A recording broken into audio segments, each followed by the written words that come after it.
Wow কি! তো চলো আমরা একটা জঙ্গলের একটা হরর কাহিনী শুনি। কাহিনীটা হচ্ছে গিয়ে দুইটা লোক অনেক রাত করে রিক্সা দিয়ে যাচ্ছিল। হঠাৎ দেখে কি একটা উঁচু জায়গায় সাদা একটা কাপড়। তো ওনারা দূর থেকে বুঝতে পারেনি কাপড়টা কিসের।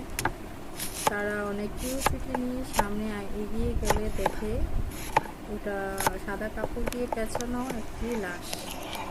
তো প্যাসেঞ্জার যিনি ছিল উনি বলতেছে যে আমরা চলো ওনাকে মাটি দিই, কিন্তু রিস্কওয়ালা বলছে যে না।